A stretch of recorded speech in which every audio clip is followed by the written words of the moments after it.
बहुत समय पहले आर्यावर्त के एक छोटे से राज्य में राजा विक्रमसेन अपनी इकलौती पुत्री राजकुमारी देवयानी के साथ रहते थे। राजकुमारी देवयानी रूपवती ही नहीं बल्कि अत्यंत दयालु और बुद्धिमान भी थी। प्रजा उसे अपने हृदय की रानी मानती थी। उसी राज्य की सीमा से दूर घने जंगलों के बीच एक रहस्यमयी साधु रहता था। उसका नाम था साधु काल भैरव। लोग कहते थे कि वो वर्षों से तपस्या कर रहा है और उसे दुर्लभ मंत्रों की सिद्धि प्राप्त है, परंतु उसके हृदय में वैराग्य से अधिक अहंकार भरा हुआ था। एक दिन राजकुमारी देवयानी अपनी सखियों के साथ वन में भ्रमण करने गई। हरी भरी वादियों और पक्षियों की मधुर ध्वनि के बीच वो प्रकृति का आनंद ले रही थीं। तभी अचानक आकाश में काले बादल छा गए, हवा तेज चलने लगी और वातावरण भयावह हो गया। सामने साधु काल भैरव प्रकट हुआ। उसकी आंखों में अजीब सी चमक थी। उसने कहा, राजकुमारी, तुम्हारे पिता ने कभी मेरी तपस्या का अपमान किया था, अब उसका दंड तुम्हें मिलेगा।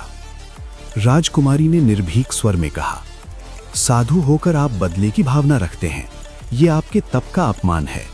उसकी बात सुनकर साधु क्रोधित हो उठा। उसने अपने कमंडल से जल लिया और मंत्रोच्चार करने लगा। ओम क्रीम वानर रूपाय स्वाहा। जैसे ही मंत्र पूरा हुआ, तेज प्रकाश फैला और राजकुमारी एक छोटी बंदरिया में बदल गई। उसकी सखियां भय से चिल्लाईं और भाग गईं। साधु ने उस बंदरिया को अपने साथ ले जाकर एक प्राचीन गुफा में बंद कर दिया। राजमहल में जब ये समाचार पहुंचा तो शोक की लहर दौड़ गई। राजा विक्रमसेन ने अपने सैनिकों को हर दिशा में खोज के लिए भेजा, पर राजकुमारी का कोई पता न चला। उधर गुफा में बंदरिया बनी राजकुमारी अपने भाग्य पर रोती थी, पर उसने हार नहीं मानी। उसे अपनी माँ की एक बात याद आई, सच्ची निष्ठा और साहस सबसे बड़े मंत्र होते हैं। एक दिन जब साधु ध्यान में लीन था, बंदरिया ने देखा कि उसके पास एक प्राचीन ताबीज रखा है। उसी ताबीज में उसकी शक्ति का रहस्य छिपा था। राजकुमारी ने चतुराई से गुफा में रहने वाले एक तोते से मित्रता कर ली। उसने तोते से कहा कि वो ताबीज को उठाकर अग्नि में गिरा दे। तोते ने अवसर पाकर वैसा ही किया। जैसे ही ताबीज अग्नि में गिरा, साधु की शक्ति क्षीण होने लगी। वो तड़पते हुए बोला, नहीं, मेरी सिद्धियां। अचानक गुफा में प्रकाश फैल गया और राजकुमारी फिर से राजकुमारी देवयानी में बदल गई। साधु की शक्ति समाप्त हो चुकी थी। वो साधारण मनुष्य बनकर वहीं गिर पड़ा। राजकुमारी महल लौटी। राजा विक्रमसेन ने उसे गले से लगा लिया।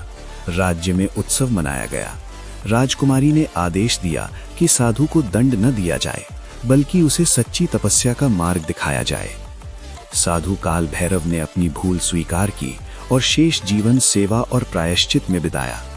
इस प्रकार राजकुमारी ने साहस और बुद्धिमत्ता से अपने ऊपर हुए अन्याय को समाप्त किया और पूरे राज्य को ये सिखाया कि शक्ति से अधिक महत्वपूर्ण है सत्य और धैर्य।